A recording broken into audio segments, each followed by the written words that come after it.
You're the rock star for sure. If you get your star in the Hollywood Walk of Fame, I'll be there. I'll polish it for you. All of us will be there. Thank you very much, Dr. Hadley, for that lovely introduction. And thank you to the medical staff, the Loma Linda University staff, faculty, and students for welcoming me so warmly. What you do here at Loma Linda, promoting healthful living, responding to the therapeutic and rehabilitative needs of people, and ultimately seeking to enhance the quality of life on a local, regional, national, and world level is tremendous. As someone who grew up with barriers, I'm intimately familiar with the challenges that life can erect.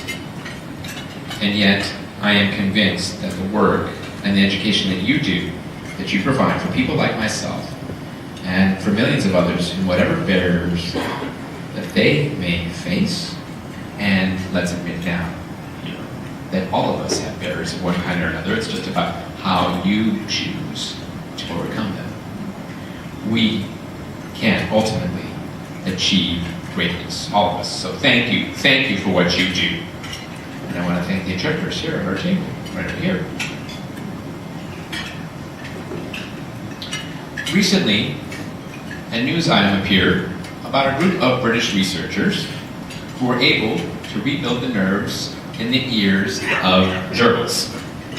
And they said that the same technique could conceivably be applied to deaf humans. Well, always the loudest person in the room, and you can find that out just by checking me out on Twitter at Marlee Matlin. I'm always talking out loud about something or posting a selfie. I'm not alone. I'm not the only one. You all know about all those people. In any case, I decided to think out loud about this news item and its implications. So I wrote on Twitter, #deafness cure is trending. My concern was that deafness does not simply involve being unable to hear. It involves people. And it's not as simple as the 4 letters in the word cure. Now, I knew I would generate a discussion, but I didn't realize I would generate controversy. Because as one Twitter follower commented, you wouldn't deny, Marlee, fixing a hole in your child's heart, so why would you deny fixing someone who lost their hearing? Well, about 15 years ago, I had the same opportunity to address similar concerns when a reader who was distressed about the loss of his hearing wrote to the newspaper columnist by the name of Ann Lander, said, "While blindness cuts you off from things, deafness cuts you off from people." And Ann asked for feedback from her readers. And even back then, I had 2 cents to add to that. So after a brief introduction, I wrote to Ann, and I asked the gentleman and others who see deafness as an insurmountable barrier to instead consider this. Deafness cuts you off from people only if you let it. And I went on to say that if this were not the case, we wouldn't have successful deaf scientists, doctors, lawyers. There is even a deaf Oscar winner, hello, and a Deafness America. And I concluded by saying, it is true that being deaf in a world that speaks and hears is a challenge, but believe me, Anne, when I say that the real handicap of deafness does not lie in the ear, it lies in the mind. Stories about quote-unquote cures make great headlines, but I like to encourage people to recognize that behind all this talk, there are millions of deaf people. We drive cars, shocker by the way, deaf drivers are statistically safer drivers than hearing drivers, you know that? It's true.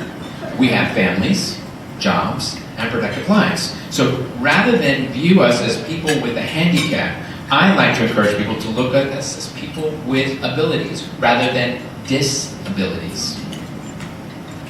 I believe the same can be said for anyone receiving treatment or who is a patient in the hospital.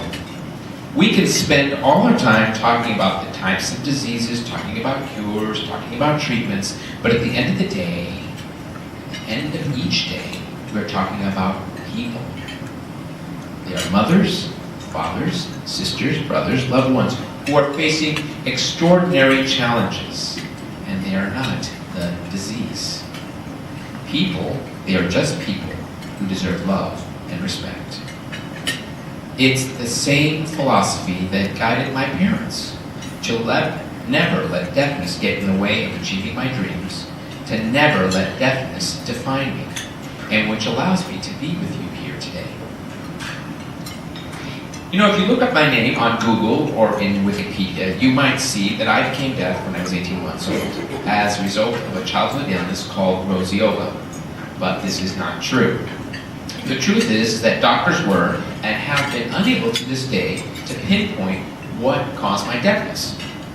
But as you know, it really doesn't matter to me why, but what my parents did about it.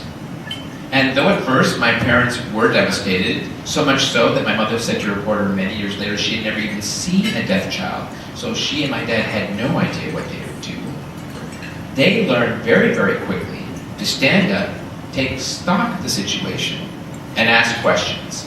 Lots of questions. When doctors, versed in deafness, suggested that my parents send me to a school for deaf children hundreds of miles away, my parents came back with the same simple question, the same one after each and every visit. Who would put Marlee to bed each night and say, "I love you"? And the doctors had no answers. And with no answers, my parents took matters into their own hands and made a decision that had affected me for the rest of my life. They decided to keep me at home and send me to schools right in the neighborhood. Each day, my parents opened up that front door and encouraged me to go outside. Life for me was going to be as quote-unquote normal as it could be. And I always like to qualify using the word normal, because who really decides what is normal, right? Well, my life was so normal, in fact, that many years later, a magazine described my life as one long episode of The Brady Bunch. And they were right. With this encouragement to dream big, despite the barriers, I imagined myself as Marsha Brady, who just happened to be deaf with long, luxurious hair, skating down the street saying hi to everybody, whether they knew me or not. I must admit, though, that though they empowered me to dream big, not all my dreams turned out the way that I actually wanted them to be.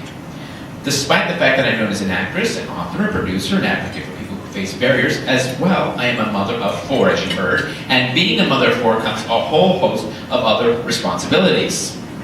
I'm a closet organizer, soccer mom, a very loud soccer mom, cook, dog sitter. Yes, we'll take care of the puppy, Mom. Yes, we promise, yeah, we promise. Yeah, right. And pretend math whiz. So, whatever dreams I had of being the beautiful Marsha Brady have now morphed and given way to a new reality. I'm now Alice the maid. Goodbye, Marsha.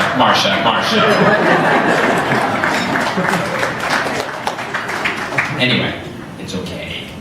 I'm fine with it. Back to my parents. As I said, every day they encouraged me to explore, to roam the neighborhood, and to meet new kids on my own. And yes, I was quote-unquote different, and oftentimes kids in the neighborhood could be cruel, but to my parents,